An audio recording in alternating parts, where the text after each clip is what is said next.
Hello, my name is Ryan Brodsky. I'm part of the speech class. Today I'll be performing my persuasive speech for my audience. I have my four friends who are on the Skype/Discord. I have my friend Josh. Hello. Kevin. Hello. Brendan. Hi, that's me. And Timmy. Yeah, that's cool, bro. I'm fucking loud. And also I have my wife Hannah. And without further ado, we shall start this speech right about now. Okay, so my speech starting now. Okay, so imagine the saddest moment of your life. What happened? Did you do something wrong? What was going on through your head? Now, if I can assume, most of you aren't suffering from that tragic moment in your life anymore. But this can just be a start for someone who can become a future suicide victim.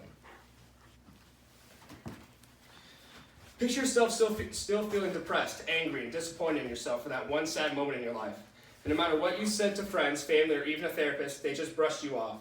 You feel like you had no spot in the world with that terrible thing you've done. The fun things you used to do become less and less entertaining, while the sadness and helplessness start to take over even more. It almost seems there is only one way to end it all. You write your loved ones a final letter, you get your will in order, and you take the stairs to the top of your apartment building. The view is beautiful, one last amazing sight before you take your final leap off the ledge and fall 10 stories. This is an example of what a suicide victim could go through, and there are ways where you can help these troubled people. 800,000 people are victims of suicide every year, as stated in the World Health Organization's website. Each one gets the power to reduce these numbers and save thousands of lives.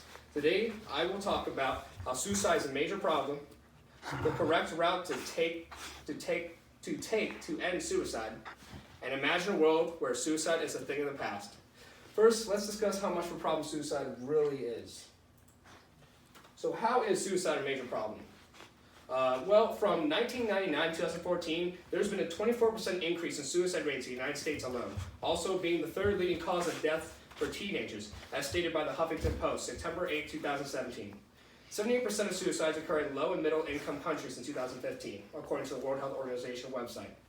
4 out of 5 people who try to commit suicide have tried to do so at least once before, according to the University of Tennessee's website.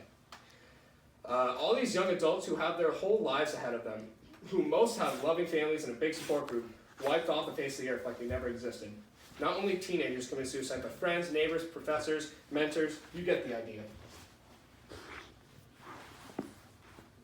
Anyone can commit suicide. It can be the closest to you if you don't recognize the signs of a potential suicide victim. Now that you understand how much a problem suicide really is, let's discuss the ways in which you can prevent it. So what can you do to stop suicide? There are usually a lot of warning signs potential suicide victims show us, according to the Suicide Prevention Resource Center website, which include talking about wanting to die, feeling hopeless and trapped, and being a burden to others, increased use of alcohol or drugs, and isolating themselves and showing rage. You can be someone's hero. You can lower the insanely high suicide rates, and you can make a difference in this world. Ways in which you can prevent suicide and help these troubled people could be: listen, listen, listen. If you just take the time from your busy life to focus on someone who's venting out to you and explaining how much they want to leave this world, you could try to empathize and talk to them, or direct them to someone who could help them. And then follow the acronym ACE. Ask, talk to them, see what is troubling them, care, comfort them, get their mind off what is troubling them by playing video games, going to the beach, watching a movie, or hanging out with some shared friends. The more people around a potential suicide victim, the more they realize how big of a caring support group they truly have. And escort. No matter if the last 2 letters worked or not, take them to a professional who can help talk to them, or if needed, medicate them. This could be a psychiatrist, religious figure, or even a suicide hotline. Any help is good help. Now I want everyone to close their eyes and picture what this world would be like if everyone pitched in to prevent suicide, and suicide was no longer a threat on this planet. So imagine a world where suicide isn't a problem. Just picture all the teenagers graduating high school, then college, and then creating their own successful lives. Not most of them, all of them. No more suicide or academic stress, no more unwanted funerals, and never having to worry about no one being there for you ever again. Doesn't this seem like a future we can all enjoy? Now picture the exact opposite.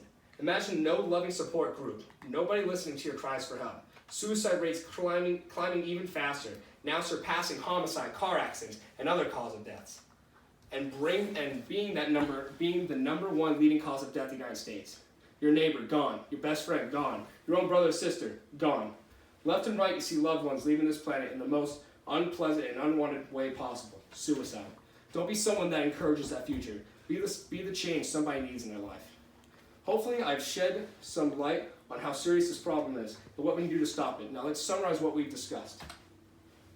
Alright, today I've talked about suicide and how huge of a negative impact it is for our society. I've also shed light on the warning signs of a potential victim and ways to prevent someone from committing suicide. And finally, we visualized what our world would look like without suicide being the problem, and suicide being the biggest problem in our world. Now, I know nobody likes homework, but hear me out.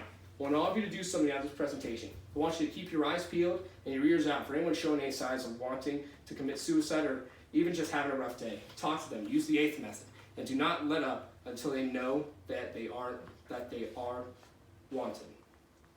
So the next time you see someone feeling under the weather or having a bad day, don't push them away. Let them in. You may not see what you did as good, but they sure do. And they will never forget how you saved them from making the worst mistake in their lives. Again, just want to say my name is Ryan Brodsky, and to introduce everybody again, this is Kevin. Hello. Josh. Hello. Brendan. Yeah. And my friend Timmy. Yeah, I'm last. It's cool. And my wife Hannah.